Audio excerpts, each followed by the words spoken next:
ठीक है। Today we have to start project training part. Project training में हमें क्या क्या स्टडी करने देखो। Agenda of the project training. So first, in detail methodologies we will see what is the exact activities we have to do and like a blueprint, what are the exact activities we have to do in a realization system. Okay, then final preparation, cutover activities, go live, तो ये detail में हम पहले study करेंगे। After that कुछ data migrations वगैरह, data migration के tools होते हैं, वैपी, बीडीसी, ओके, एलटीएमसी, एलएसएमडब्ल्यू। तो अ, उसके बाद हम डेटा माइग्रेशन स्टडी करने वाले हैं। आफ्टर डेटा माइग्रेशन जो भी राइसेप होता है, राइसेप मतलब क्या, जैसे कि आपके कस्टम रिपोर्ट्स हो गए, कस्टम स्मार्ट फॉर्म्स हो गए, एनहांसमेंट्स हो गए, जैसे कि फंक्शनलिटीज हो गए, आईडॉक्स हो गए, इंटरफेसेस हो गए, कन्वर्जन्स, ओके, वर्क फ्लो। तो ये चीजें हम स्टडी करेंगे। So that is a our agenda of the project training. So first we will start with the methodology. We have mainly two methodologies in a SAP implementation project. So first one is ASAP methodology, accelerated SAP. Okay, full form is accelerated SAP, ASAP methodology. So mainly it was used in ECC implementation. Methodology का मतलब क्या है? Methodology मतलब आपके implementation का road map. Okay, दूसरा होता है activate methodology. Okay, now in एस4 implementation we are using activate methodology. तो मेजर इतना कुछ डिफरेंस नहीं है एसएप मैथोडोलॉजी और एक्टिवेट मैथोडोलॉजी में। तो पहले हम एसएप मैथोडोलॉजी पे फोकस करेंगे। सेम एक्टिवेट मैथोडोलॉजी, कुछ नई चीजें हैं वो हम एक्टिवेट मैथोडोलॉजी के डिफरेंसेस में स्टडी करेंगे। First we have to focus on SAP methodology. ठीक है। Now first point is a type of the projects. तो फर्स्ट इम्प्लीमेंटेशन, जो भी हमने ट्रेनिंग कंप्लीट किया है, जो भी कुछ टॉपिक्स एक बैच के पेंडिंग से, प्राइसिंग वगैरह, दैट इज ओके। जो भी हमने ट्रेनिंग कंप्लीट किया है वो ट्रेनिंग इम्प्लीमेंटेशन के एनवायरनमेंट में हमने कंप्लीट किया है। इम्प्लीमेंटेशन का एनवायरनमेंट मतलब क्या, जैसे कि हमने from day one only we have created the key data structure file, configuration file हमने क्रिएट की। ऐसे डायरेक्टली कोई भी कॉन्फ़िगरेशन नोड के सिस्टम में क्रिएट नहीं किया। ठीक है, तो उसका एक प्रॉपर फॉर्मेट था। पहले हमने कॉन्फ़िगरेशन फाइल बनाई। कॉन्फ़िगरेशन फाइल बनाने के बाद हमने क्या किया कि वो जो कॉन्फ़िगरेशन है वो सिस्टम में किया। ओके, तो आपको अगर कोई इंटरव्यूअर क्वेश्चन पूछता है what kind of the configuration you did in your last project as per the business requirement, you can explain from your KDS. Hope everyone has prepare the KDS. ऐसे कौन से students हैं जिन्होंने KDS ही prepare नहीं की? ऐसे कौन से स्टूडेंट हैं जिन्होंने प्रिपेयर की? Who has created the KDS from day one? Himanshu, very good. Other, raise your hand.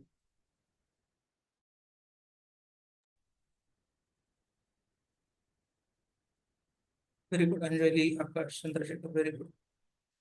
ठीक है, अगर आपने केडीएस फाइल प्रिपेयर नहीं किया है तो आपका कॉन्फ़िगरेशन का जो स्टडी है वो कंप्लीट नहीं है। ओके, जितना भी हमारा टॉपिक्स हुए, देखो, KDS is very important. KDS is a heart of your project.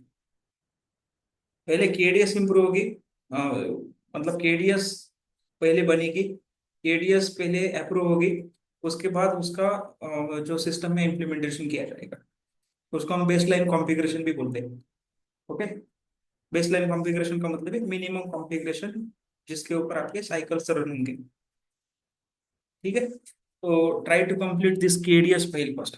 तो इम्प्लीमेंटेशन पहला प्रोजेक्ट है। इम्प्लीमेंटेशन को ग्रीन फील्ड इम्प्लीमेंटेशन भी बोलते हैं। ओके, इम्प्लीमेंटेशन मोस्टली क्या होता है? इम्प्लीमेंटेशन जैसे कि okay Sagar, completed from my side. Okay, good. So implementation का मतलब क्या होता है? देखो, जो भी एसएपी पार्टनर्स है, ओके, जो भी एसएपी पार्टनर्स है, जैसे कि एसएपी इम्प्लीमेंटेशन पार्टनर है, Accenture is there, Infosys is there, TCS, okay, बहुत सारे ऐसे लेवल 5 कंपनीज है, मिड स्केल कंपनी है, स्टार्टअप कंपनीज है, mid scale small scale company है, they are providing the SAP implementation. Okay, तो एसएपी इम्प्लीमेंटेशन में एक सर्विस प्रोवाइडर होता है जिसके लिए हम ये ट्रेनिंग कर रहे हैं। एक सर्विस बेस्ड प्रोवाइडर होता है। ओके। और आपके सामने आपका एक बिजनेस होता है जिसके ऊपर आप एसएपी इम्प्लीमेंटेशन करते हो। ओके, जिसके ऊपर आप एसएपी इम्प्लीमेंटेशन करते हो। तो सिंपली क्या होता है कि इम्प्लीमेंटेशन प्रोजेक्ट में दो कंपनीज होती है। आपका काम होता है दूसरे कंपनी के लिए, मतलब दूसरे प्रोडक्ट बेस्ड कंपनी के लिए, दूसरी सर्विस बेस्ड इंडस्ट्री भी हो सकती है। प्रोडक्ट बेस्ड मतलब कौन सी भी, मैन्युफैक्चरिंग, मैकेनिकल, फार्मास्यूटिकल, एरोनॉटिकल, यानी retail industry. Okay, in industry के लिए आपको इम्प्लीमेंट ऐसे भी इम्प्लीमेंट करना है। ठीक है, तो पहले हम इम्प्लीमेंटेशन डिटेल में समझेंगे। After that support, roll out and migration we will see the detail. ठीक है, तो पहले प्रोजेक्ट प्रिपरेशन जो है, देखो, पहली जो फेज है वो प्रोजेक्ट प्रिपरेशन है। फेजेस के नाम भी आपको पता है, क्योंकि फर्स्ट लेक्चर, जो बैच का फर्स्ट लेक्चर होता है, वहाँ हमने जो फंडामेंटल्स होते हैं एस्पेराना इम्प्लीमेंटेशन के, वो थोड़े स्टडी किए थे। तो पहली जो स्टेप होती है या पहली फेज होती है, ओके, कंसिडर करो कि टोटल इम्प्लीमेंटेशन टाइम 2 ईयर का है। तो हर एक एक एक फेज होगी। ओके, तो पहले 1 मंथ या 15 डेज प्रोजेक्ट प्रिपरेशन चलेगा। After that next phase, after that another next phase will come. ठीक है, तो पहली फेज है प्रोजेक्ट प्रिपरेशन। तो project preparation, what is the importance in a project preparation? See, in project preparation, consider some client is there in the market. They are using Oracle. But they are using Oracle. Oracle also ERP software. Okay, their management has decided, like a Oracle we are using, like other our competitors are there. Competitors are using SAP. So we should implement SAP in our company also. So we can we can have the good revenue, we can have the good management, we can have the good integration between the modules. ठीक है, तो ये एक चीज होती है। ठीक है, तो जो बिजनेस है, जो जो भी कुछ क्लाइंट वगैरह है, उन्होंने डिसाइड किया कि चलो एसएपी इम्प्लीमेंट करना है। वो क्या करेंगे, they will search for the SAP implementation partners in the market, IT market. ठीक है, तो वो एक्सेंचर पे अप्रोच करेंगे, इन्फोसिस पे अप्रोच करेंगे, विप्रो, कैपजेमिनी, जितने भी उनके बजट के हिसाब से वो अप्रोच करेंगे। ठीक है, बजट कम है तो वो मिड स्केल कंपनी या स्टार्टअप कंपनी के लिए जाएंगे। ठीक है, तो at the end they will finalize their implementation partner, SAP implementation partner. ठीक है, अभी कंसिडर करो कि Accenture, you are working for Accenture, you are part of Accenture, and वो जो कंपनी है एक्सेंचर के पास आई, and they have finalize, so whatever the SAP implementation will be there, we are going to proceed with Accenture. ठीक है, तो अभी क्या होगा, you are part of Accenture, and in front of you your client is there. Okay, उस client को एक नाम कंसिडर करो, जो भी आपके कुछ क्लाइंट है। Okay, let's consider Atlas कॉपको, let's consider any manufacturing industry.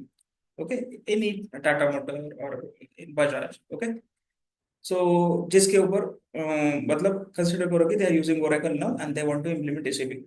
ठीक है, you are a part of a service based industry, and in front of you one product based industry is there, and they are using Oracle system.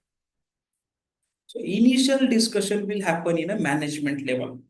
तो as a SAP consultant हम उसमें involve नहीं होंगे, क्योंकि this is not a our part, initial initial part. Okay, तो basically क्या होता है कि इनिशियली जब आपका आपके क्लाइंट का मैनेजमेंट होता है और आपका जो मैनेजमेंट होता है, इनिशियल डिस्कशंस होते हैं, जैसे कि कॉस्ट ऑफ द प्रोजेक्ट कितनी रहेगी। ओके, वो कॉस्ट किस फेज में कितनी कंपनी को पे करनी पड़ेगी, रिसोर्सेज कितने रहेंगे, जैसे कि short term long term benefits कितने रहेंगे, कितना टाइम लगेगा इम्प्लीमेंटेशन के लिए। ओके, इसमें प्लस माइनस क्या हो सकते हैं। ओके, तो सभी जो प्रेडिक्शंस है वो एक डिस्कस किए जाते हैं। ओके, तो उसके बाद फाइनलाइज करते हैं कि ठीक है, now we are going to proceed with your company for the implementation part. ठीक है, so whatever the discussion will happen here, that will happen between the managements, between the management and as a SAP consultant, you are not part of this space। ठीक है, तो अभी देखो, इस phase में एक और एक्टिविटी होते है टीम प्रिपरेशन। ये जो टीम प्रिपरेशन होता है ना, टीम प्रिपरेशन का मतलब होता है कि ये जो प्रोजेक्ट मैनेजमेंट वाली टीम जो होती है वो डिसाइड करती है कि हाँ, प्रोजेक्ट का इतना बजट बजट है। एसएपी के जो प्रोजेक्ट्स होते हैं उनका बजट बहुत हाई होता है, तो सीआरस में होता है। ओके, तो कंसिडर करो कि इस प्रोजेक्ट का बजट इतना है। ओके, इसमें से इस कंपनी को रेवेन्यू इतना मिलने वाला है, ये प्रोजेक्ट हमें इतने टाइम में खत्म करना है, तो कितने कंसल्टेंट लगेंगे, एक अप्रोक्सीमेटली वो कैलकुलेट करते हैं, वॉल्यूम कितना है उसके हिसाब से वो डिसाइड करते हैं कि हाँ हमें इतने कंसल्टेंट हायर करने पड़ेंगे।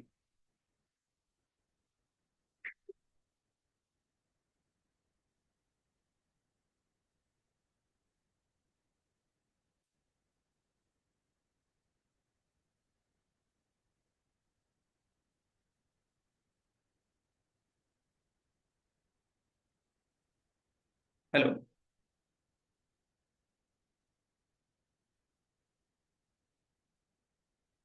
Sorry, in between their is a power cut up in office, but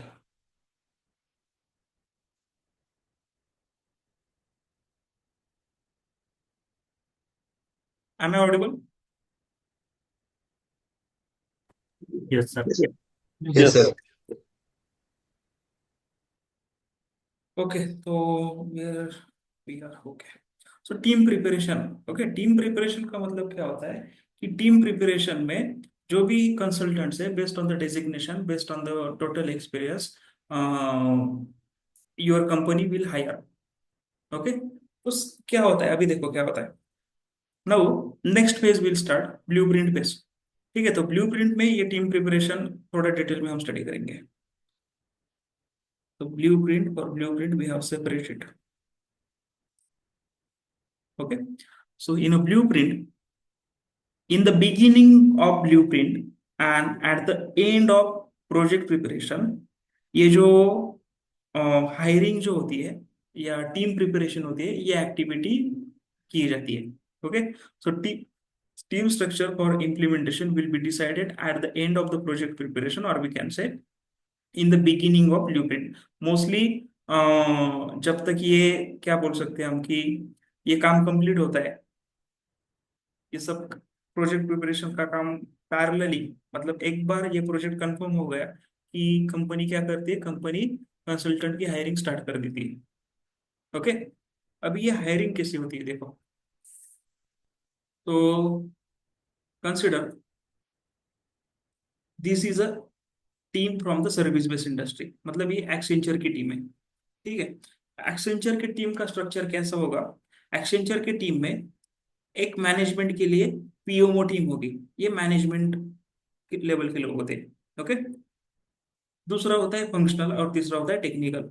ये तीन टाइप्स होते हैं, एक मैनेजमेंट वाले लोग होते हैं, एक फंक्शनल वाले लोग होते हैं और एक टेक्निकल वाले लोग होते हैं। ओके, तो पीओमओ जो होता है, पीओमओ में भी बहुत सारे लेवल्स होते हैं, delivery head, project manager. Okay, उसमें भी senior manager, assistant manager. Okay, this is based on the company, depend on the company कि उनके डेजिग्नेशंस क्या क्या होंगे। तो बेसिकली यहाँ क्या होता है, जो भी प्रोजेक्ट है वह मतलब उसमें पहले डिसाइड किए जाते हैं कि कितने एग्जैक्टली रिसोर्सेज लगेंगे। तो ये जो रिसोर्सेज होते हैं, ये एक ऑफशोर करके और दूसरा ऑन साइट करके डिवाइड किए जाते हैं। ऑफशोर का मतलब होता है जो इंडिया में से काम करेंगे। ओके, जो इंडिया में से काम करेंगे। और जो ऑन साइट का मतलब होता है the consultant who are working from the client location. Consider करो क्लाइंट का लोकेशन आपका यूएस है या जर्मनी है या एनी अदर कंट्री। ओके, तो मोस्ट ऑफ द जो इंडिया के पास मतलब ये जो कंपनीज है मोस्टली बाहर के ही प्रोजेक्ट्स होते हैं। ओके, इसमें ऑन साइट अपॉर्चुनिटी भी बहुत सारी होती है। तो ये जो ऑन साइट का मतलब क्या होता है, ऑन साइट मतलब वहां जाके हमें फेस टू फेस क्लाइंट के सामने बैठ के काम करना है, तो इनको बोलते हैं online on site team. Okay, तो ऑफशोर कितने रहेंगे, ऑन साइट कितने रहेंगे, ये डिसाइड किया जाता है। ओके, जो ऑन साइट होते हैं उनका जो लाइक लिविंग कॉस्ट और जो खाना पीना वगैरह वो सभी सभी that will be handled by the client in most of the cases. ठीक है, तो these things will be decided in A team in your project preparation, exactly कैसा कॉस्टिंग वगैरह रहेगा। ओके, तो अभी जो टीम प्रिपरेशन में ऑफशोर में कितने रहेंगे, ऑन साइट में कितने रहेंगे, एक ऐसा शीट प्रिपेयर किया जाता है। मटेरियल मैनेजमेंट के कंसल्टेंट कितने रहेंगे, प्रोडक्शन प्लानिंग के कितने, एफआई के कितने, एबएप कितने, फ्योरी कितने, सिक्योरिटी कितने। तो ये कंसल्टेंट कितने रहेंगे ये डिसाइड किया जाता है। ऑफशोर में कितने रहेंगे, ऑनसाइट में कितने रहेंगे। ये जो ऑफशोर में होते हैं ये मल्टीपल लोकेशन से हो सकते हैं। सपोज आप किसी एमएनसी में काम कर रहे हो, तो एमएनसी के बहुत सारे लोकेशन है। Infosys, consider Infosys, Infosys is present in Pune, it is present in Mumbai also, Nagpur also, okay. More than 20 data center DC are there for the Infosys. तो ये जो ऑफशोर है, ये जो कंसल्टेंट मल्टीपल लोकेशन से हायर किए जा सकते हैं। Don't consider it will be from only one location, ठीक है। तो ऐसे मल्टीपल हायर किए जाएंगे, ठीक है। इसमें डेजिग्नेशंस होते हैं जैसे कि associate consultant, okay, then senior associate, senior consultant, principal consultant, team consultant. This is depend on a like a your total experience. Associate level के लिए एक 2 ईयर का वगैरह एक्सपीरियंस चाहिए होता है। इससे नीचे भी एक लाइक ए डेजिग्नेशन होता है system engineer, senior system engineer, उसके लिए प्रेशर हायर किए जाते हैं, ओके। तो this designations are depend on a experience, उसके उनके पैकेजेस भी डिफरेंट डिफरेंट होते हैं, okay. Associate consultant package will be like a 7 to 10 LPA. A senior consultant package, senior associate will be like a more than 12 to 15 or 16, okay. So senior consultant more than 18 LPA to 28 LPA, okay. The principal consultant will have more than 28 LPA. So this is depend on a company budget, okay. तो ये ऐसे team prepare की, मतलब ऐसे team का structure पहले decide किया जाता है। भाई हायरिंग कैसी होती है, देखो। हायरिंग के लिए पहले जो बेंच पे ऑलरेडी जो रिसोर्सेस है, पहले उनको थोड़ी प्रायोरिटी दी जाती है। बेंच पे मतलब क्या, जिनके पास कोई भी प्रोजेक्ट नहीं है, they are like a liabilities, okay, for company. So first company will hire them, okay, first company will hire them.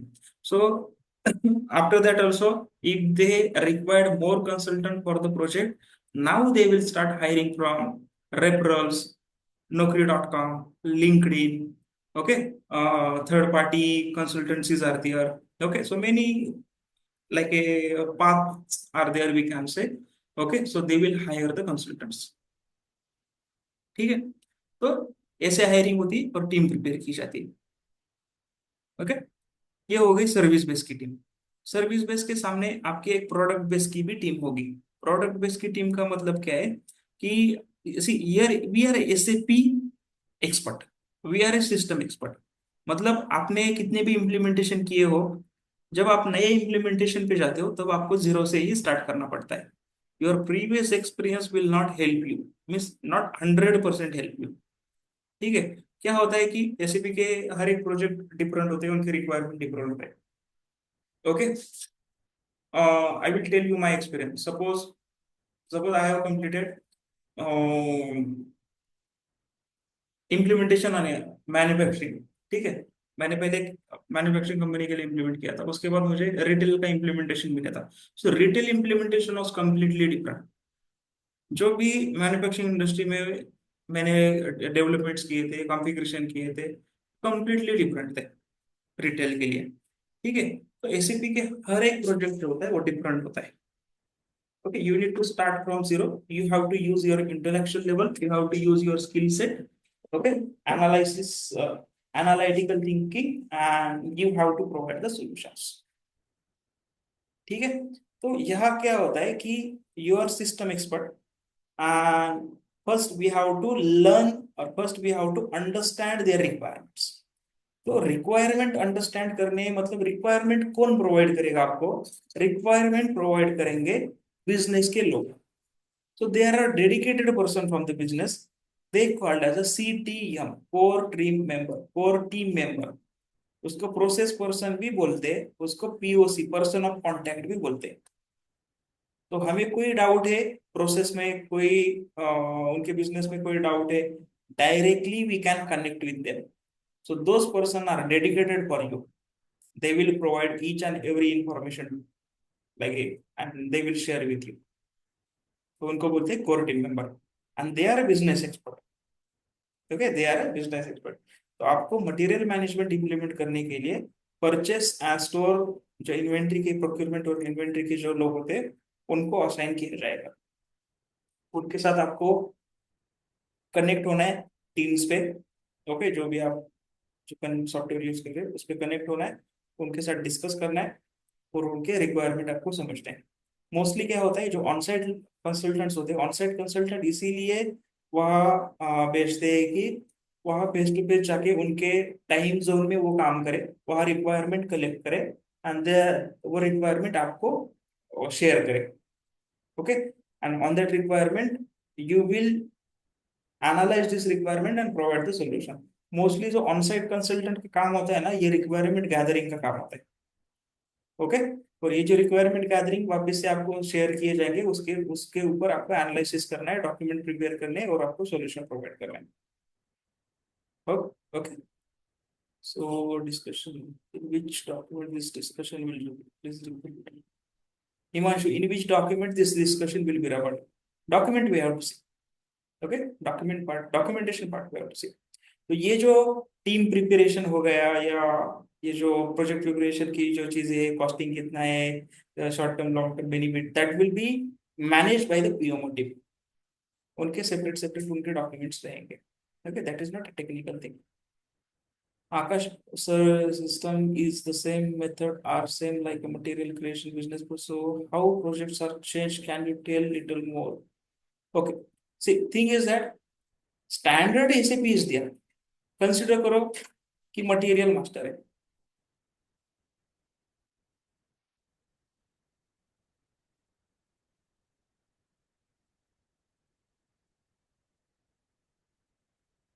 Okay. Now I will tell you the example from that retail industry. वो जो retail industry थी ना, retail industry में material master नहीं था, वह article master था। There is another concept in retail industry, article master. Okay, कुछ तो MH41 या कुछ तो ऐसा टी कोड था, उससे वो आर्टिकल मास्टर क्रिएट करते थे। अभी कंसिडर करो कि मटेरियल मास्टर, लास्ट प्रोजेक्ट में आपने मटेरियल मास्टर पे काम किया है और इस प्रोजेक्ट में भी आपको मटेरियल मास्टर पे काम करना है। Now you have the requirement addition of the custom field here that was not present in the last industry। Retail में सपोज मैन्युफैक्चरिंग में कुछ ऐसे फील्ड थे जो कस्टम फील्ड आपने मटेरियल मास्टर में ऐड किए, लेकिन इस प्रोजेक्ट में आपको कोई दूसरे फील्ड्स ऐड करने with different functionality. Okay, with different different functionality. Let's consider purchase order. Purchase order आपके लास्ट प्रोजेक्ट में कुछ अलग फंक्शनैलिटी थी।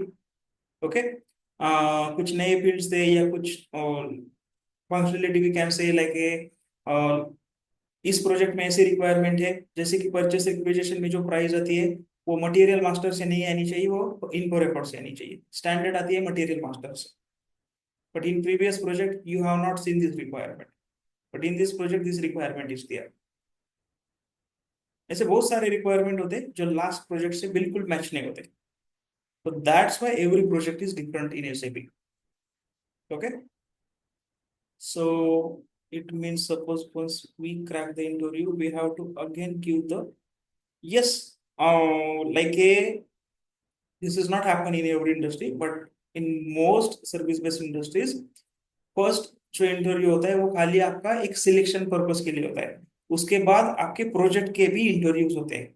मतलब जो क्लाइंट होता है ना, वो क्लाइंट भी उसके एंड से इंटरव्यूज लेता है कि हाँ हमें, मतलब वो क्लाइंट भी चेक करेंगे कि ये जो कंसल्टेंट है ही इज गुड और नॉट। ओके,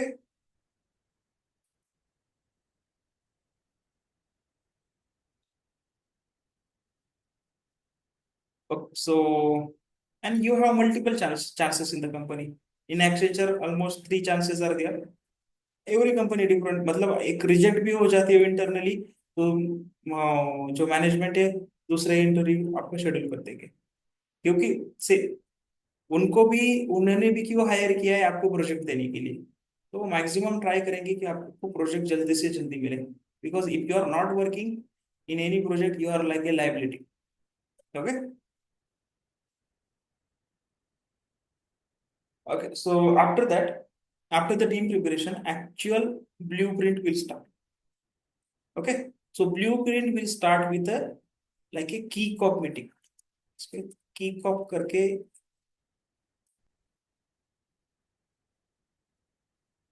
एक वर्ड है kick off meeting. Okay, kick off meeting का मतलब क्या होता है? इनिशियली एज अ फॉर्मेलिटीज सभी कंसल्टेंट ज्वाइन होते हैं, 4 टीम मेंबर्स भी ज्वाइन होंगे, सभी सभी all teams will be there, each and every team will be there, ठीक है। तो पहले जो मैनेजमेंट वगैरह, पहले मैनेजमेंट प्रॉपरली एक्सप्लेन करेगा कि ये प्रोजेक्ट क्या है, ये प्रोजेक्ट के ये बिजनेस क्या है, ये क्या क्या मैन्युफैक्चर करते हैं, ये बिजनेस कहाँ कहाँ प्रेजेंट है। तो इनिशियली एक हाई लेवल पे डिस्कशन होगा, that will not be directly technical thing. Some motivations will be there, okay, some speech will be there from the business. So this kind of things will happen in the kickoff initial discussion, okay. तो हमें at least initial agenda तो मिल जाता है कि ठीक है, इस project में एक्चुअल क्या होगा, इसका टाइम मतलब टाइम ड्यूरेशन क्या है, ओके, हमें कितने समय में ये फेज कंप्लीट करनी है, ब्लूप्रिंट कितने टाइम में कंप्लीट करनी है, रियलाइजेशन कितने टाइम में कंप्लीट करनी है, ओके, कितने बाकी के टीम्स मेंबर है, हर एक टीम में कितने कितने मेंबर्स है, अगर टेक्निकल से कुछ प्रॉब्लम आता है तो हमें किस कंसल्टेंट को कनेक्ट करना है, बेसिस से कुछ प्रॉब्लम आता है तो हम किस कंसल्टेंट से कनेक्ट करना चाहिए। तो ये चीजें इनिशियली होती है, okay. So that's why the kick off meeting is very important, okay. उसके बाद जो इंडिविजुअल मॉड्यूल है उनका उनका काम स्टार्ट किया जाएगा। मटेरियल मैनेजमेंट का काम स्टार्ट करेगा, एफआईसीओ का काम स्टार्ट करेगा, पीपी, एसडी, उनके उनके मॉड्यूल के काम स्टार्ट किए जाएंगे, क्योंकि ये सेपरेट सेपरेट टीम्स है, ओके। एसडी की टीम अलग होती है, ओके, एमएम की टीम अलग होती है, एफआईसीओ की टीम अलग होती है, ये सेपरेट सेपरेट टीम्स होती है। तो हर नाउ जो इंडिविजुअल टीम्स है वो उनका काम स्टार्ट करेंगे, ओके। तो देखो, सपोज मटेरियल मैनेजमेंट, अभी मटेरियल मैनेजमेंट से हमारा जो फोकस है मटेरियल मटेरियल मैनेजमेंट करेगा। अभी इस केस में जो ऑन साइट कंसल्टेंट रहेंगे, वो ऑन साइट कंसल्टेंट वो बिजनेस के साथ लाइक मतलब बिजनेस के साथ मीटिंग वगैरह शेड्यूल करेंगे, ओके। उनके टाइम जोन में आप भी कनेक्ट हो सकते हो, ओके, या दूसरे दिन उनके रिकॉर्डेड लेक्चर्स भी आप देख सकते हो, ठीक है। एट द एंड आपको क्या करना है कि उनके रिक्वायरमेंट अच्छे से समझने हैं, उनके रिक्वायरमेंट समझने हैं, okay. So from initial you will show your SAP, मतलब आप पहले समझाओगे कि देखो, पहले हमें ऑर्ग स्ट्रक्चर क्रिएट करना पड़ता है, मतलब आप उनको समझाओगे, आपके ऑनसाइट कंसल्टेंट उनको उनके साथ डिस्कस करेंगे कि देखो पहले हमें हायरार्की डिसाइड करनी पड़ेगी, ओके। हायरार्की का मतलब क्या है कि जैसे कि कितने कंपनी कोड्स रहेंगे, कितने कंट्रोलिंग एरिया रहेंगे, कितने क्रेडिट कंट्रोल एरिया रहेंगे, that is a part of FIC. Then कितने प्लांट रहेंगे, कितने स्टोरेज लोकेशन रहेंगे, कितने परचेस ऑर्गेनाइजेशन रहेंगे, that is part of the material management. कितने सेल्स ऑर्गेनाइजेशन रहेंगे, डिस्ट्रीब्यूशन चैनल रहेंगे, ओके, डिविजन्स रहेंगे, that is part of the sales and distribution. So this things will be discussed initially. तो एक एक टॉपिक ऐसे आगे आगे जाएगा, जैसे हमने देखा है सीक्वेंस, ओके, उसी सीक्वेंस से जाएगा। मतलब ये कुछ बेसलाइन कॉन्फ़िगरेशंस होते हैं, कुछ बेसलाइन कॉन्फ़िगरेशंस होते हैं, जैसे कि और स्ट्रक्चर पहले ही स्टार्ट करना पड़ेगा। ऐसा नहीं कि आपने पहले मटेरियल मास्टर लिया और बाद में और स्ट्रक्चर, नो, क्योंकि मटेरियल मास्टर के लिए और स्ट्रक्चर चाहिए, ओके। उसके बाद जो कॉन्फ़िगरेशंस होते हैं, लेकिन pricing procedure, release strategy, document type configuration, तो ये इंडिपेंडेंट कॉन्फ़िगरेशन है, वो आप साइमल्टेनियसली कभी कर सकते हैं, लेकिन पहले आपको और स्ट्रक्चर फाइनलाइज करना पड़ता है। तो ये जो डिस्कशंस होते हैं, ये जो सभी डिस्कशंस होते हैं, वो जो डिस्कशंस कैप्चर किए जाते हैं वो ब्लूप्रिंट पे मतलब ब्लूप्रिंट में कैप्चर किए जाते हैं। This is a blueprint document, okay, this is blueprint document. So one document I will share with you, I will show you. तो ब्लूप्रिंट डॉक्यूमेंट बेसिकली क्या होता है कि this is a completely theoretical document, ये okay, ये completely theoretical document है। यहाँ ऐसी सिचुएशन होती है इनिशियली, एक तो क्लाइंट को पता नहीं है एसीपी क्या है, और आपको पता नहीं है उनको क्या रिक्वायरमेंट चाहिए, ओके। तो सम confusions will be there. So initially whatever the discussion is happening, you are like noting down into BPD. तो BPD क्या है? BPD is made with the two sections, as is process और to be process। As is process का मतलब क्या क्या होता है? How they are doing today in Oracle और their current SAP, how they are doing today, what are the cycles they are using, what are the procurement inventory management methods they having, what kind of the master data they have, what kind of the transactional data they have. तो ये चीजें पहले discuss की जाएगी, तो ये as is process में note down किया जाएगा. After that to be process will be there. Okay, to be process का मतलब क्या है, ये जो चीजें एज इस प्रोसेस में कैप्चर की है तो इसको एसएपी में इम्प्लीमेंट कैसे किया जाए, तो ये एक थियोरेटिकली नोट डाउन किया जाता है बीपीटी के ऊपर. ओके, तो अभी कंसिडर करो, आपको मैं एज इस प्रोसेस बताता हूँ. अभी ओरेकल पे आपका बिजनेस क्या कर रहा है, यूजर एक परचेस ऑर्डर ओपन करता है, यूजर से भी डिटेल्स डालता है, या यूजर पीओ क्रिएट करता है. Okay, and after creating PO उसकी प्रिंट आउट निकलता है पीडीएफ फॉर्मेट में. ओके, और ये पीडीएफ मैन्युअली मेल में जाके वह अटैच करता है, वह उसकी मेल बॉडी लिखता है और मेल ट्रिगर करता है सप्लायर को. ये क्या है, उनकी as is process. To be में इसका क्या होगा, in to be we have automatic mail triggering program. So what they, whenever the user will create a PO, even the user will not create PO, it will convert it from purchase requisition automatically. Okay, तो purchase requisition में से purchase order convert होगी, वो purchase order automatically supplier को send की जाएगी through mail automatically. So complete automisation will be there. Acknowledgement will come from the supplier automatically. Each and everything will most of the thing will happen automatically. तो ये हो गई आपकी to be process. तो ये यहाँ थेरोटिकली लिखा जाएगा, यहाँ डायरेक्टली लॉजिक नहीं लिखेंगे ब्लूप्रिंट में कि कैसे मेल ट्रिगर होगा, मेल के लिए कौन से प्रोग्राम करने पड़ेंगे, ये चीजें नहीं होगी. खाली एक थेरोटिकल लेवल पे मेंशन किया जाएगा.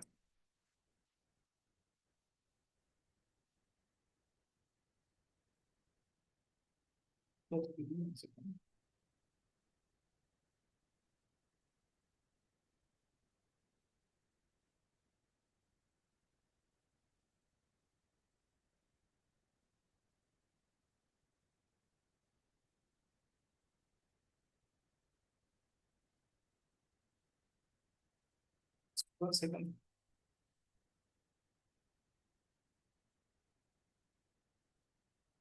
Okay, what is your questions? Having network shift as is to be, or as this process on site because POMT, project management officer. Yes, QAM will not happen with the client if there are any deviations with respect to project. What is meant by KOM, Himanshu? I have not seen in my last projects. Sir, kickoff meeting. Okay, kickoff. You have mentioned here. Okay, KOM is a short form of that, kickoff. Yes, kickoff we have The client. Okay, so kickoff is like it is a formality. Already we have discussed it is like a formality. What other teams are working? What will be the agenda? How many pages are there? Okay, in which, what is the duration of every page? Okay, like those things will be discussed at high level in the kickoff meeting.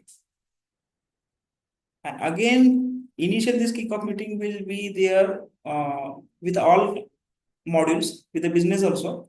And after that, you can have the kickoff meeting with your particular core team members also. Okay. So after that, okay, if there are any deviation, see, the thing is that initially, as per the standard things, the project will start. Because whatever the challenges will come, that we cannot predict. मतलब जैसे जैसे काम आते जाएंगे, जैसे जैसे requirement आते जाएंगे, वैसे वैसे चैलेंजेस आएंगे, वैसे वैसे उस चैलेंजेस पे क्या क्या सॉल्यूशंस देना है, that we have to decide as a CB consultant. Sagar, for as is process on-site person will be responsible to collect all information in presentation point of view. Yes, to collect the requirement, the on-site consultant only responsible. Okay.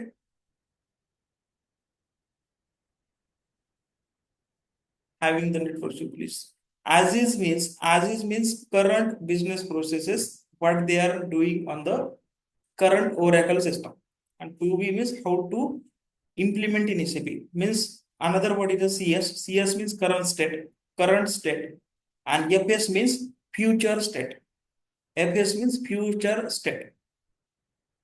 Okay, so how we are going to implement SAP in future is what will be the solution in future is, for example, just I told you, in Oracle they are like a creating the PDFs and they are attaching in the mail manually, but in real time in SAP we are going to provide the automatic activity.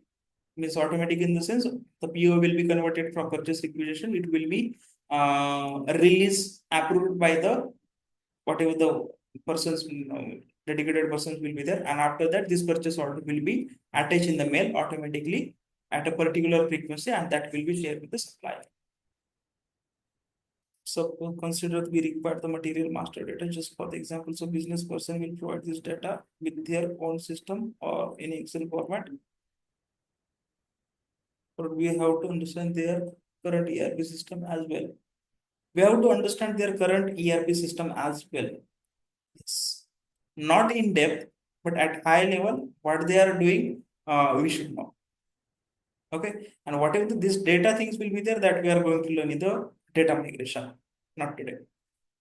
But this data will be provided by the business, because we don't know what kind of the material they are using, what kind of the supplier they have. We don't know what is the addresses, what is the detailed information. We don't know. So for master data and transactional data, business is responsible.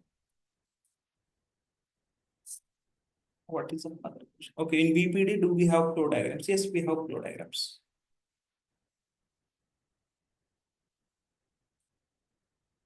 Okay, so here in BPD, suppose business is asking for the presentation, how SAP screen is looking, how to create a purchase order, how to post good receipt, how to post invoice receipt. So for this, in this case, we have to present SAP screen in front of them. ठीक है, तो ये जो ACP screen होगी, तो ये ACP screen होगी sandbox server की. सैंडबॉक्स मतलब रब सर्वर. सैंडबॉक्स मतलब क्या है? एक रब सर्वर है.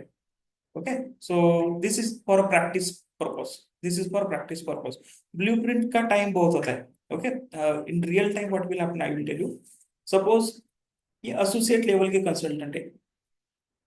इनको क्या काम दिया जाता है? एसोसिएट लेवल के कंसल्टेंट जो होते हैं ना, इनको बोलते हैं कि सिस्टम में रन करके देखो, सब कॉन्ट्रैक्टिंग करके देखो, consignment run, standard processes run करके देखो, उनके डॉक्यूमेंट बनाओ. क्योंकि ये प्रोजेक्ट जो ब्लूप्रिंट है वो 6-7 मंथ चलती है. ओके, तो this is opportunity for learning also for associate, for entry level consultants. ठीक है, so this task will given to this associate consultant. So do the baseline configuration in sandbox server, execute all processes, execute master data, execute transaction data, inventory management, special procurement. Okay, so इसका मतलब इसका benefit क्या होता है कि for example in front of business, suppose सब contracting आपको run करके दिखानी है, तो वो रन कौन करेगा? सीनियर कंसल्टेंट करेगा. लेकिन उसके लिए जो टेस्ट डेटा वगैरह प्रिपेयर करने का काम होता है ना, वो मोस्टली एसोसिएट कंसल्टेंट को देते हैं. ऐसे काम होते हैं सिस्टम में, टेस्ट डेटा क्रिएट करो, बेसलाइन कॉन्फ़िगरेशन करो, तो mostly work will done by the associate consultant. Okay, this is not a standard rule. Okay, but in most cases this will happen. इनकी भी प्रैक्टिस होती है. ओके, एंट्री लेवल जो consultant है जिनका एक्सपीरियंस नहीं, उनकी भी प्रैक्टिस होती है. ओके, और सीनियर कंसल्टेंट को भी मतलब वो टाइम सेव कर सकते हैं. ओके, तो ब्लूप्रिंट कैसी होती है? देखो, this is a blueprint for material management module. ये जो टेम्पलेट होता है ना ब्लूप्रिंट का, या मतलब जो भी डॉक्यूमेंट्स होते हैं, इनका जो टेम्पलेट होता है, मोस्टली पीओमओ टीम क्या करती है, जो लास्ट वाले प्रोजेक्ट वगैरह है, वो लास्ट प्रोजेक्ट में से ये टेम्पलेट उठाते हैं. Okay, every company having this standard format. Okay, तो बहुत सारे कंपनीज ऐसे होती है कि जो जिनके ब्लूप्रिंट मास्टर डेटा के अलग होते हैं, प्रोक्यूरमेंट के अलग होते हैं, ऑर्गेनाइजेशन स्ट्रक्चर के अलग होते हैं. कुछ कंपनीज ऐसे होती है कि जिनके ब्लूप्रिंट एक सिंगल डॉक्यूमेंट होता है, उसमें ये सभी चीजें होती है. Okay, for example topic I will show you, organisation structure. everyone know what is mean by org structure. Okay, so initially इस कंपनी का जो बिजनेस का बैकग्राउंड लिखा है, the JCL was originally incorporated in 1993 as a public limited company under the name Jarkey Processor. Okay, so whatever the history is there, that is mentioned initially. So they are having the two businesses, textile business, sponge iron business. Okay, दो businesses मतलब क्या, ACP में क्या होगा इसका, दो businesses का, you tell me. Two company codes, sir. Very good. So two company codes will be there. This is a 2B process, and this is as is process. They are having the two businesses. Now the detail of the activities what are being carried out the company under the business segment sponge iron, power and pellet. Okay. The implementation is for sponge. Okay. Okay, इसीलिए इसके लिए implement करना है ACP, ऐसा इन्होंने mention किया है. Okay, company was, okay fine. Theoretical आप बाद में रीड कर सकते हो.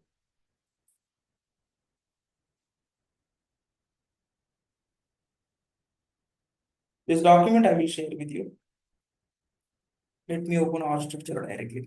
Now our structure में as of now plant they have power plant, spongy iron plant, pellet plant. ठीक है, इसके मैक्सिमम कैरेक्टर्स.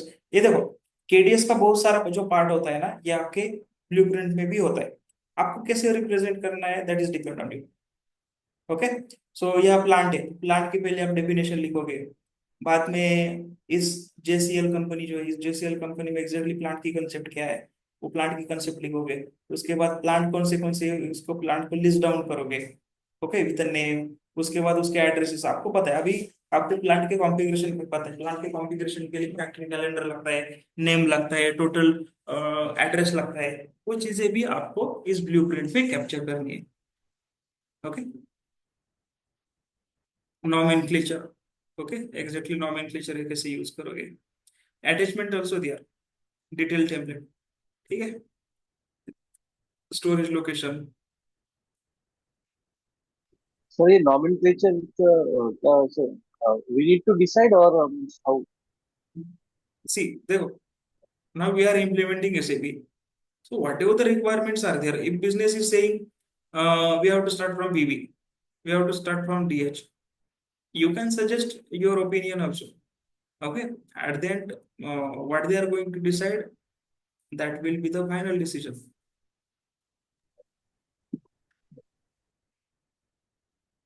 आप सजेस्ट कर सकते हो. Okay, your business will decide.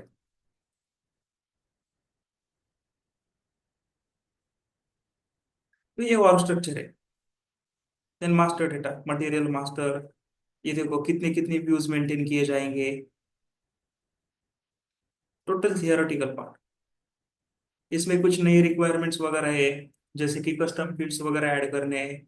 जैसे कि मटेरियल की लेंथ जो मटेरियल कैरेक्टर की लेंथ 40 कैरेक्टर्स होती है, वो 40 कैरेक्टर्स उनको इनफ नहीं है, तो उनको instead of 40 they want 200 characters. So ऐसे जो रिक्वायरमेंट्स है ना, तो ऐसे रिक्वायरमेंट्स आप इसमें नोट डाउन करते जाओगे. तो ऐसा नहीं कि ऐसे स्टैंडर्ड फॉर्मेट होना चाहिए और ऐसे कुछ चीजें होनी चाहिए. So you can prepare on your own also. Mostly क्या होता है कि जो पुराने ब्लूप्रिंट्स होते हैं लास्ट प्रोजेक्ट के वगैरह, वही कॉपी करते हैं. ओके, मतलब वही as a reference, not a copy exact word, but as a refer करते हैं वी कैन से. और रेफर करने के बाद जो नई चीजें है, वो नई चीजें उसमें ऐड करते हैं. जैसे कि इसे डेफिनेशन है, यूनिट ऑफ मेजर का डेफिनेशन है, अल्टरनेटिव यूनिट का डेफिनेशन है, ऑर्डर यूनिट का, सेल्स यूनिट का डेफिनेशन है. वो चीजें तो वैसे भी सेम ही रहेगी. ओके, तो you can mention this things here. जैसे डायग्राम आपको बनाने हैं तो डायग्राम बना सकते हैं. ओके, ऐसा कुछ कंपलसरी नहीं है. तो diagram you can prepare on the Visio also. You can copy this diagram from the Google also. Okay, ऐसा कुछ कंपलसरी नहीं. सपोज ये डायग्राम नहीं है, दैट इज फाइन. ये डायग्राम एक अच्छे से रिप्रेजेंट करती है कि एक बॉक्स एक यूनिट है, इश यूनिट है, ऑर्डर कार्टन में करते हैं. ओके, सेल्स यूनिट पैलेट्स में करते हैं. तो ये परफेक्ट अंडरस्टैंडिंग के लिए मतलब आपको फ्लो चार्ट वगैरह करना है, आपको और स्ट्रक्चर का वगैरह फ्लो चार्ट करना है, yes you can prepare the flow chart. ठीक है, सो अच्छे से, मतलब देखो आप कोई भी, सपोज आप एमएनसी में काम कर रहे हो ना, आपका जो काम है, एक आपके कंपनी के रेपुटेशन को एक रिप्रेजेंट करता है. Okay, so like you have to work accordingly with your quality norms.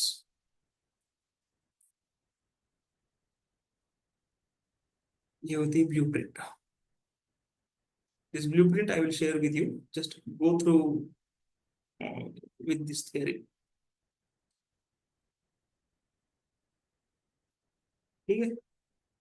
तो ब्लूप्रिंट ये कम्प्लीटली एक थेरोटिकल डॉक्यूमेंट है जिसमें फ्यूचर में एसएपी में क्या क्या किया जा सकता है एक थेरोटिकली लिखा जाता है. ओके.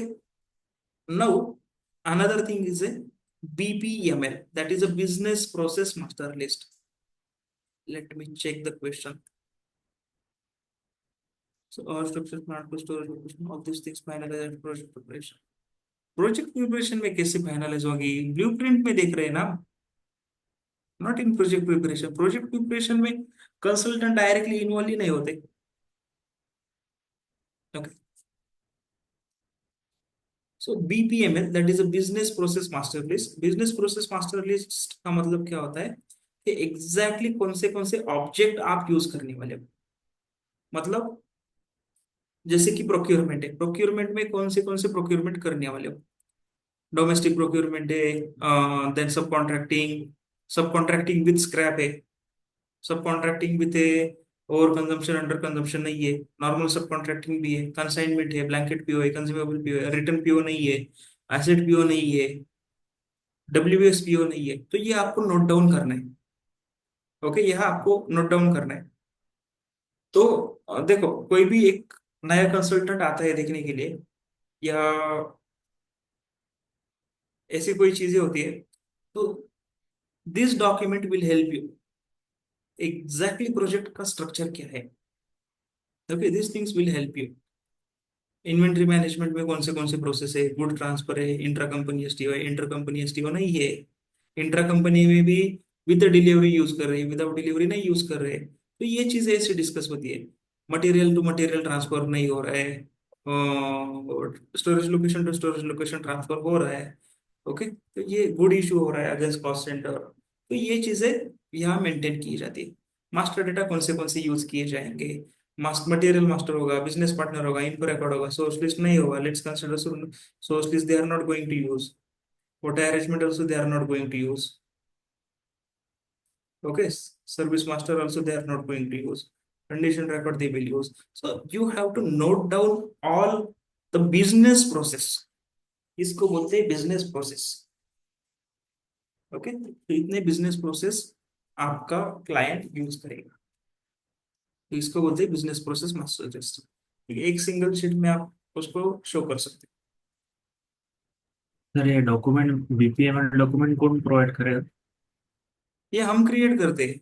ये उनको थोड़ी पता है कि ब्लैंकेट भी हो गया है, उनको थोड़ी पता है कि सब कॉन्ट्रैक्टिंग स्क्रैप भी होता है एसीपी में. हमें एक ये देखो, एक बार आपकी ब्लूप्रिंट प्रिपेयर हो गई कि ब्लूप्रिंट सामने रख के बाकी के डॉक्यूमेंट आपको प्रिपेयर करने पड़ते हैं. Okay, blueprint is like a core document for other documents. तो ब्लूप्रिंट सामने रखेंगे. ब्लूप्रिंट में मेंटेन किया था कि कंज्यूमेबल पीओ नहीं यूज करने वाले, तो कंज्यूमेबल पीओ यहाँ नॉट एप्लीकेबल करेंगे स्टेटस में वगैरह. सर्विस पीओ नहीं यूज करने वाले, कंसाइनमेंट यूज करने वाले, तो यस करेंगे. सब contracting with over consumption under consumption नहीं यूज करने वाले. हम कहाँ से देख रहे हैं? ब्लूप्रिंट से ना. अगेन राइट, हम, मतलब जितना ब्लूप्रिंट में रहेगा उतना ही हम बीपीएमएल में मेंटेन करेंगे. हाँ देखो, ओके. जो डिस्कस ही नहीं हुआ, मतलब क्लाइंट को तो बार बार ऐसे नहीं, हर एक डॉक्यूमेंट के लिए उनको नहीं कनेक्ट कर सकते. अरे ये क्या है, ये क्या है. इनिशियली सभी ब्लूप्रिंट में मेंटेन किया जाता है, and blueprint will be reference document for other document. आप कनेक्ट भी हो सकते हो, that is depend on like what kind of the behaviour your client is showing. ठीक है. तो आपको जब भी डाउट्स वगैरह आते हैं, जब भी कुछ कंसर्न्स होते हैं, you can connect with your on site team also, with senior also. Okay, with the business also directly, core team members also. Both options are available. उसके बाद आपका केडीएस. केडीएस ऑलरेडी हमने देखा है. जितने भी कॉन्फ़िगरेशन हमें करने पड़ेंगे एसीपी में बेसलाइन कॉन्फ़िगरेशन, उतने बेसलाइन कॉन्फ़िगरेशन के कॉन्फ़िगरेशन वैल्यूज इस केडीएस फाइल में मेंटेन किए जाते हैं। तो केडीएस ही सबसे स्टैंडर्ड एसीपी के लिए केडीएस ही इंपॉर्टेंट होता है, स्टैंडर्ड एसीपी के लिए, जो कि हमारा कोर ट्रेनिंग का एक इम्पोर्टेंट डॉक्यूमेंट है। ठीक है, नाउ ऐसे बहुत सारे रिक्वायरमेंट्स होते हैं, बिजनेस के बहुत सारे रिक्वायरमेंट्स होते हैं, जहाँ जब हम स्टैंडर्ड एसीपी उनके सामने शो करते हैं, तो स्टैंडर्ड एसीपी शो करने के बाद उनको डिसाइड करने के लिए हम टाइम देंगे कि आपको एग्जैक्टली exactly उसमें क्या चाहिए। तो उसके ऊपर वो बोलेंगे कि नहीं, ये तो एसीपी की स्क्रीन ऐसी नहीं चाहिए, हमें ऐसी चाहिए, ओरेकल में तो ऐसा है। ओके, तो ऐसे रिक्वायरमेंट्स है हमारे। So they will come with their multiple requirement and that you are like a mentioning in your BPD. Okay, तो अभी जो रिक्वायरमेंट्स है ना, वो रिक्वायरमेंट आपको एनालाइज करने पड़ेंगे। ओके, वो रिक्वायरमेंट्स आपको एनालाइज करने पड़ेंगे। तो यह क्या करना है, देखो बहुत सारे ऐसे रिक्वायरमेंट्स होते हैं कि जो कॉन्फ़िगरेशन से अचीव नहीं किए जाते। ओके, बहुत सारे रिक्वायरमेंट्स ऐसे होते हैं कि कॉन्फ़िगरेशन से अचीव नहीं किए जाते। अभी कंसिडर करो कि मल्टीपल रिक्वायरमेंट्स है, जैसे कि लेट्स कंसिडर मटेरियल मास्टर है, और बिजनेस को ओरेकल का जो मटेरियल कोड है वो एस्पोराना में मेंटेन करना है। ओल्ड मटेरियल नंबर में मेंटेन कर सकते हैं हम, already old material number is provided by standard ACP. तो यहाँ क्या होगा कि ये जो ओल्ड मटेरियल नंबर है, this is standard solution for the requirement. तो ऐसे जो रिक्वायरमेंट्स होते हैं वो डायरेक्टली स्टैंडर्ड बिट में आते हैं, मतलब ऑलरेडी एसएपी में प्रेजेंट है, old material number is already present in the SAP. अभी कंसिडर करो कि यूजर पीओ क्रिएट कर रहा है, यूजर को आपने दिखाया कि यहाँ एनबी सेलेक्ट करना है, और ये जो डॉक्यूमेंट टाइप होता है this is a grouping of the similar purchase order. तो ये बोलेगा कि स्टैंडर्ड पीओ ऐसा नहीं चाहिए, हमें एज ए एजीडी चाहिए, Z AGD, a grade PO, C grade PO, consumable PO, packaging PO. Can be achieve this configuration with configuration? Yes. We can achieve with configuration. इसको बोलेंगे मॉडिफाई फिट। इसको क्या बोलेंगे? Modify fit. ओके, तो ऐसे सभी requirement की एक लिस्ट प्रिपेयर की जाती है फ्रॉम द बीपीडी। बीपीडी से में एक सेपरेट ऐसे रिक्वायरमेंट की शीट प्रिपेयर की जाती है। तो उस शीट में उस पर्टिकुलर रिक्वायरमेंट का डिस्क्रिप्शन, ओके, उसकी डिफिकल्टी लेवल, उसके आगे उसका जो फिट होता है, okay, standard fit, modify fit, वो लिखा जाता है। So standard fit means what? Directly requirement is present in the ACP. What is meant by modify fit? We can achieve this requirement through some configurations. This is nothing but your modify fit. Okay? तो ये ACP के standard solutions होते हैं। एक standard fit होता है, एक modify fit होता है। स्टैंडर्ड फिट मतलब डायरेक्ट स्टैंडर्ड प्रेजेंट होगा, मॉडिफाई फिट मतलब थोड़ा बहुत कॉन्फ़िगरेशन करना पड़ेगा या बहुत सारे कॉन्फ़िगरेशन करने पड़ेंगे, but it is achievable in a standard ACP. ठीक है, configuration is not A challenging part, because configuration आपको पता नहीं है तो आप गूगल पे देख सकते हो, यूट्यूब पे देख सकते हो। ओके, सो एसीपी ब्लॉग से, एसीपी के खुद के वेबसाइट है, तो कॉन्फ़िगरेशन आप वहां देख सकते हो, आपको नहीं पता है तो configuration is not challenging part, you can learn. Okay, अभी चैलेंजिंग पार्ट क्या है देखो। तो एंड जो कंपनीज है, कंपनीज भी जब इंटरव्यू लेती है, what companies are expecting from candidate, तो वो होते हैं एससीपी के नॉन स्टैंडर्ड सॉल्यूशंस। ये तो इंपॉर्टेंट है, स्टैंडर्ड फिट मॉडिफाई इंपॉर्टेंट है, ओके, लेकिन एसएपी के नॉन स्टैंडर्ड सॉल्यूशंस क्या होते हैं वो भी देखेंगे। अभी कंसिडर करो एक रिक्वायरमेंट है, let me put this here.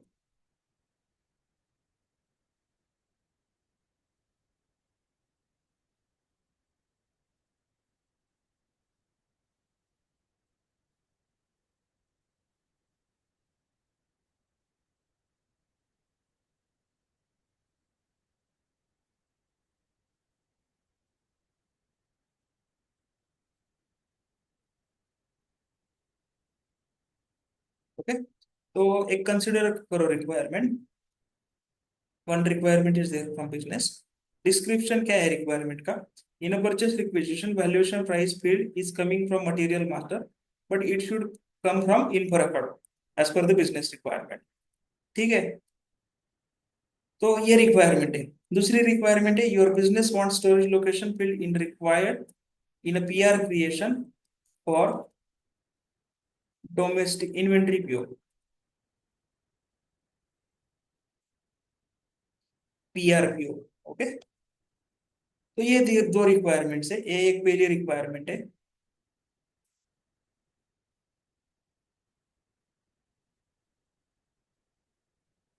तो ये दो रिक्वायरमेंट्स है, ये रिक्वायरमेंट और ये requirement. Now you tell me how we can achieve this first requirement, what will be the solution?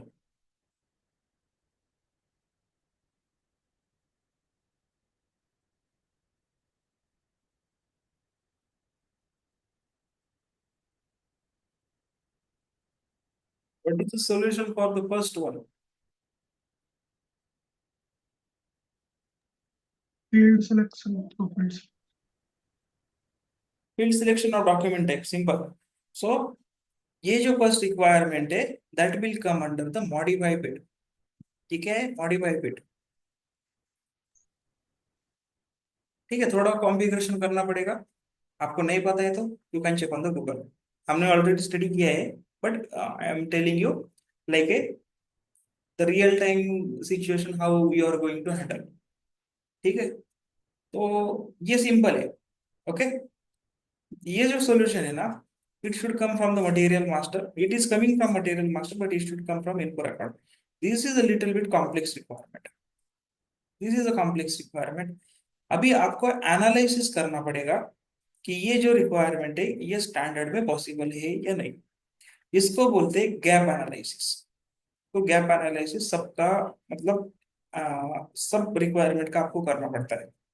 Okay, तो गैप एनालिसिस सब रिक्वायरमेंट का करना पड़ता है। उसमें से सपोज आपका सॉल्यूशन मॉडिफाई फिट आ जाता है तो उसके लिए गैप एनालिसिस करने की जरूरत नहीं, क्योंकि डायरेक्टली सॉल्यूशन मॉडिफाई फिट में मतलब कॉन्फ़िगरेशन में प्रेजेंट है। इसलिए कॉन्फ़िगरेशन पे आपकी स्ट्रांग आइडियली कमांड होनी चाहिए, नहीं है तो एटलीस्ट आपका जो एनालिटिकल थिंकिंग है वो स्ट्रांग होना चाहिए।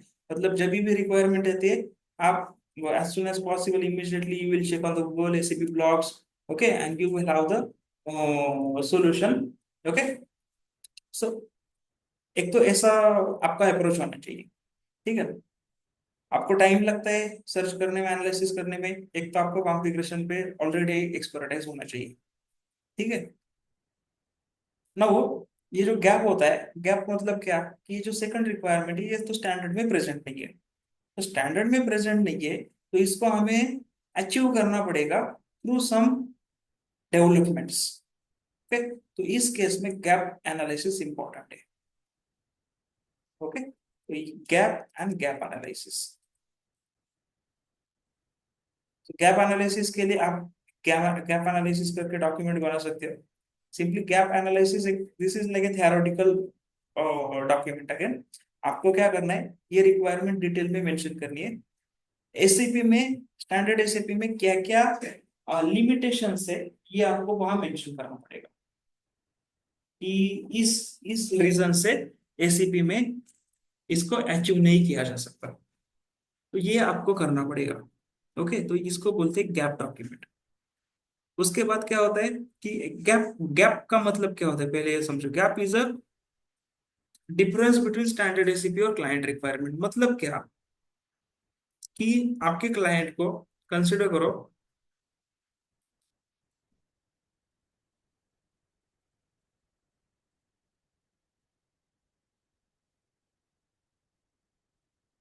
ये जो प्राइस आनी चाहिए, ओके, ये प्राइस आ रही है मटेरियल मास्टर से, ये स्टैंडर्ड एसीपी का बिहेवियर है। एक जस्ट एग्जांपल, ओके, तो दिस इज जस्ट एग्जांपल, ये स्टैंडर्ड एसीपी का बिहेवियर है।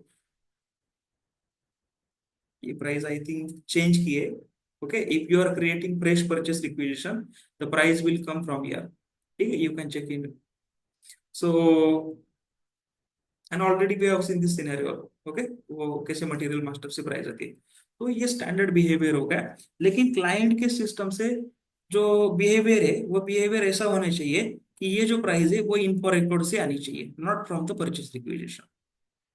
तो उस केस में क्या किया जा सकता है, उस केस में उसको गैप कंसिडर करना पड़ेगा, क्योंकि ये जो रिक्वायरमेंट है ये क्लाइंट के एसएपी में चाहिए, लेकिन this is not present in standard SAP, that's why this is gap. Okay, तो अभी जो गैप्स होते हैं ना, ये गैप हमें डिफरेंशिएट करने पड़ते हैं इस राइसेप में। राइसेप, राइसेप का मतलब क्या होता है देखो, WRICE, इसको बोलते हैं राइसेप। W मतलब वर्कफ्लो, R मतलब कस्टम रिपोर्ट, I मतलब इंटरफेस, C मतलब कन्वर्जन, E मतलब एनहांसमेंट, F मतलब smartphone. All things we are going to learn. अभी कंसिडर करो कि वर्कफ्लो, 5 वर्कफ्लो है, रिपोर्ट 20 है, इंटरफेसेस 5 है, कन्वर्जन 5 है, एनहांसमेंट 20 है, फॉर्म 5 है।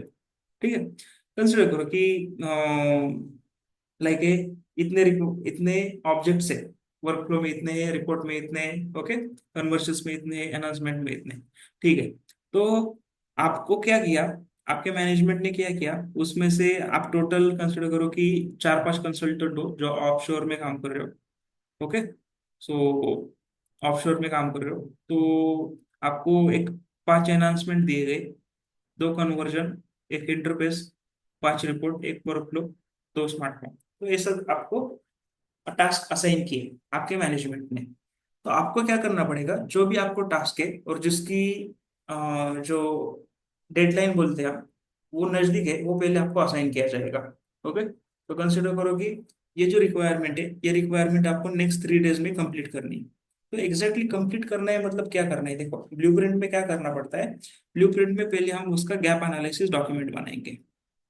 सो गैप एनालिसिस क्या होता है कि गैप, पहले गैप समरी लिखेंगे और गैप एनालिसिस। गैप एनालिसिस मतलब क्या होता है, कंप्लीटली थियोरेटिकली हमें उसको नोट डाउन करना पड़ेगा। एसीपी में क्या क्या लिमिटेशन है वो देखना पड़ेगा, वो नोट डाउन करने पड़ेंगे। और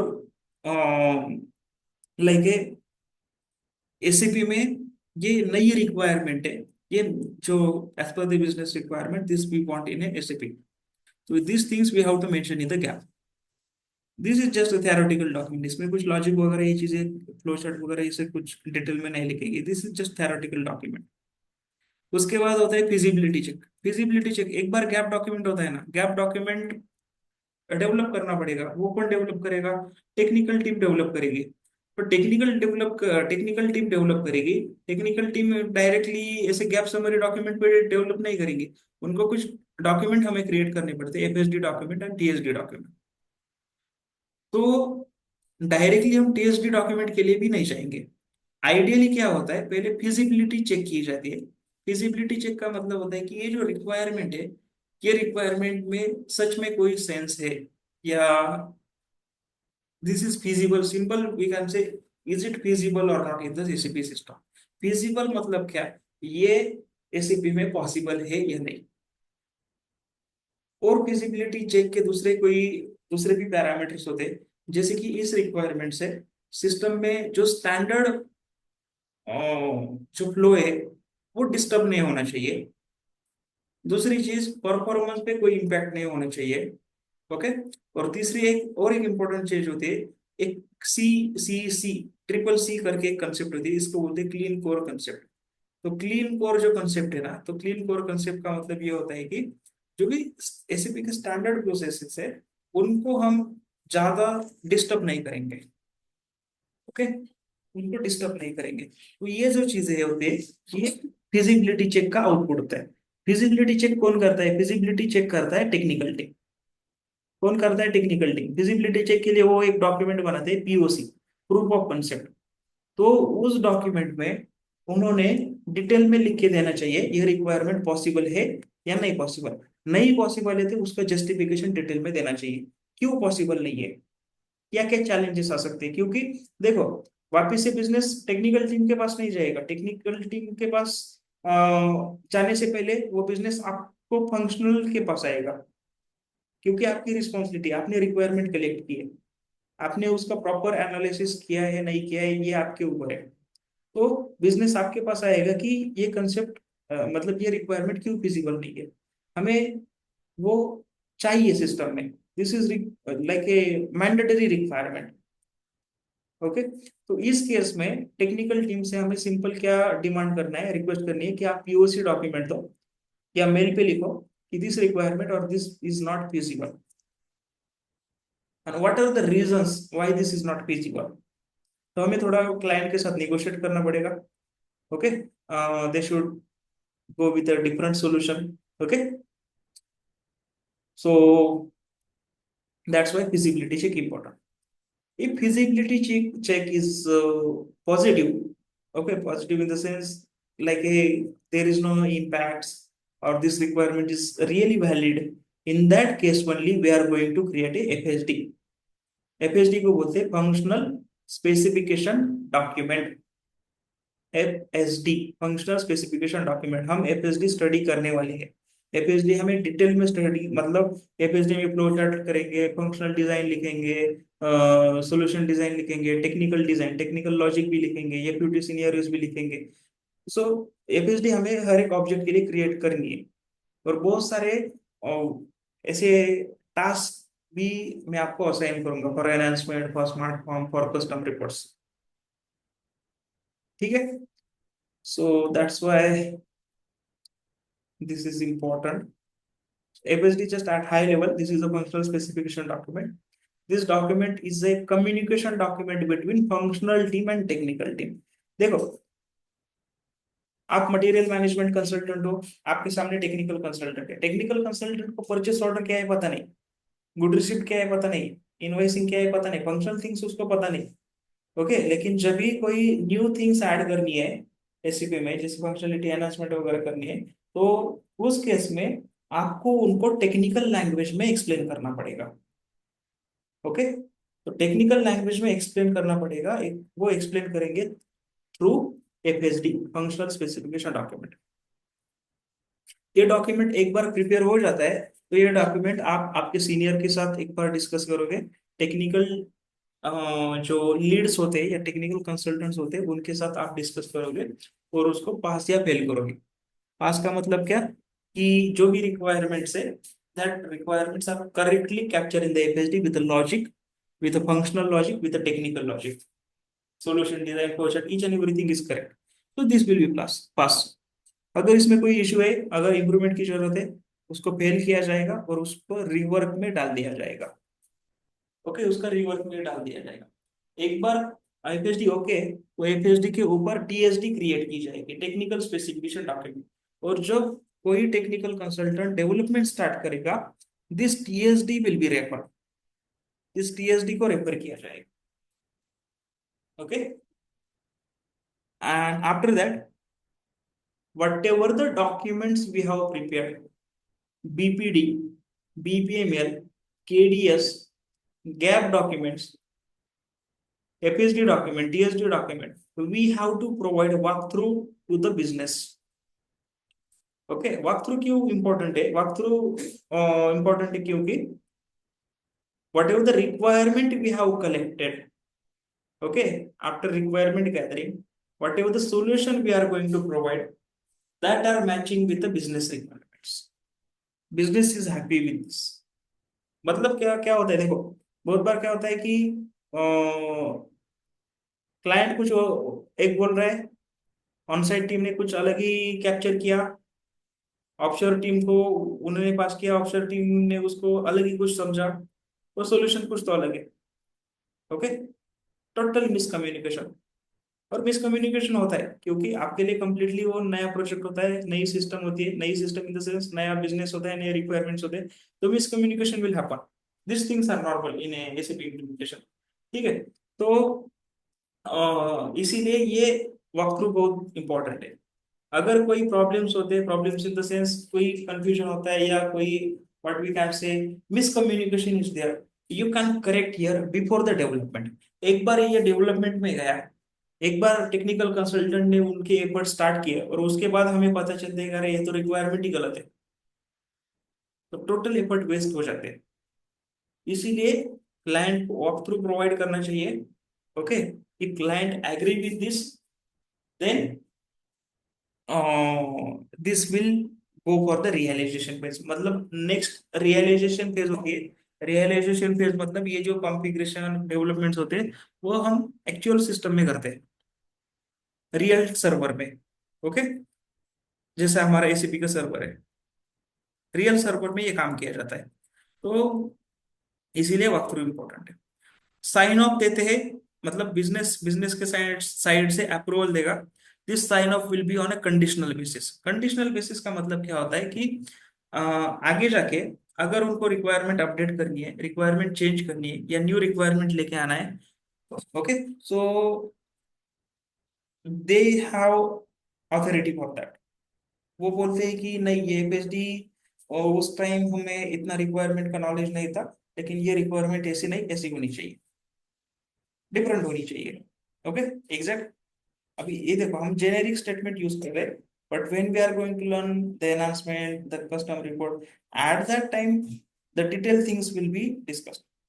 तो कंडीशनल बेसिस क्या होता है कि आज जो रिक्वायरमेंट आप मतलब कंसल्टेंट से कैप्चर किए, आगे जाके बिजनेस उसमें चेंजेस भी कर सकता है। मतलब एक एग्जाम्पल बताता हूँ। सपोज केडीएस फाइल में आपने आपके 100 प्लांट से 100 प्लांट्स आर स्टार्टेड विथ ए। उसके बाद बिजनेस को लगा कि अरे ये तो करेक्ट लेटर नहीं है, दूसरा लेटर होना चाहिए। Okay, I have seen this changes in my last project. Okay, तो उनको उन्होंने उनका जस्टिफिकेशन भी लाया कि ए फर्स्ट लेटर कैसे गलत है, हमें टी चाहिए। So T is most relevant based on their business. तो हमें प्लान डिलीट करके वापस से क्रिएट करने पड़े। ओके, तो that's why this is based on A conditional. तो उसमें जब भी ऐसे कुछ नए रिक्वायरमेंट्स आते हैं, तो उस केस में उसको एज ए एमआर और सीआर कैप्चर किया जाता है। एमआर का मतलब क्या होता है? Modification request, change in the existing development और द कॉन्फ़िगरेशन।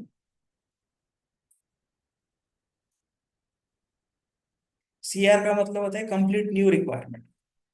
तो उसके एफर्ट हमें कैलकुलेट करने पड़ते हैं। आपकी पीओमटी में आपको बोलेगी कि ठीक है, टेक्निकल के एफर्ट कितने रहेंगे, फंक्शनल के कितने एफर्ट रहेंगे, क्योंकि ये क्लाइंट के सामने प्रेजेंट करना पड़ता है कि इतने हमारे एक्स्ट्रा एफर्ट इस पे हमने अप्लाई किए।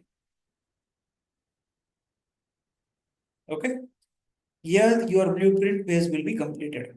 तो ब्लूप्रिंट में आपको खाली बीपीडी बनानी है, बीपीएमएल की completely theoretical will be there.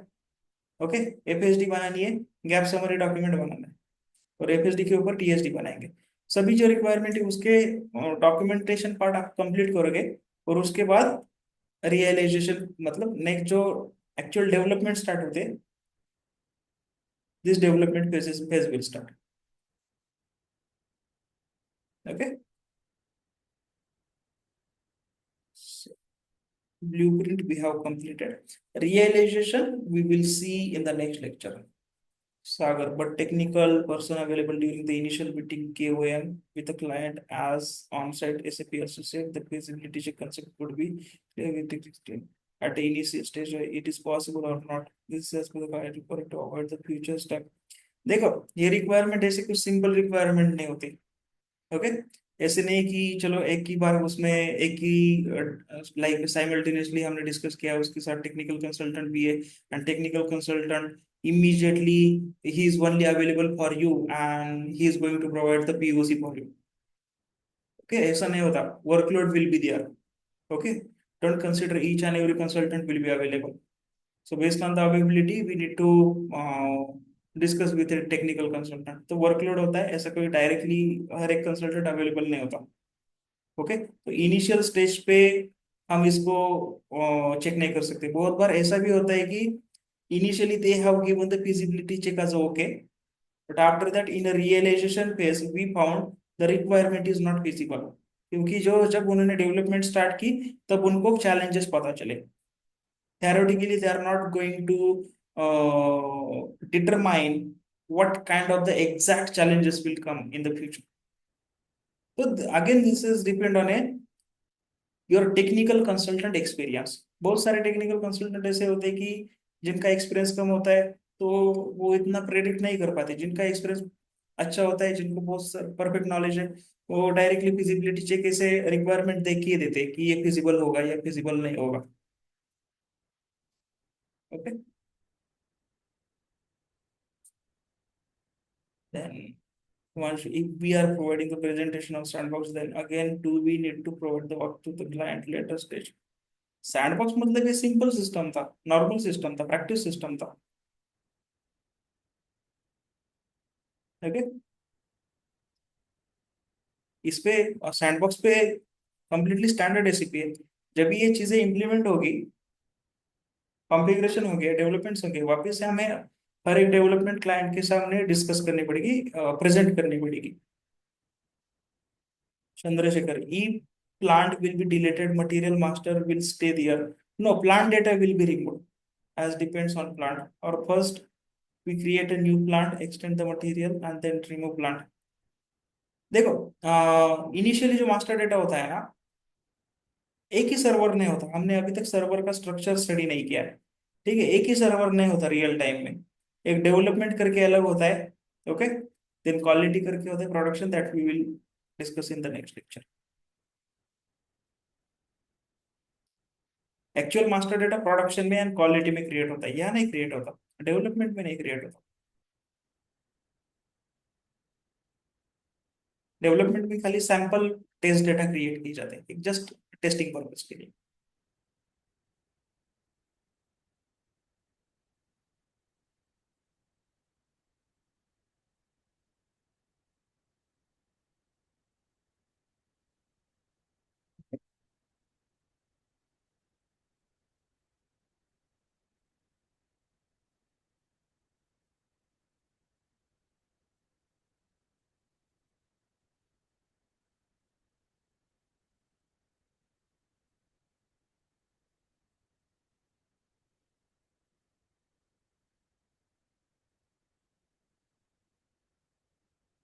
Okay fine, so tomorrow we will connect at same time 9 p.m. Okay, we will discuss the next points. Bye, good night, thank you.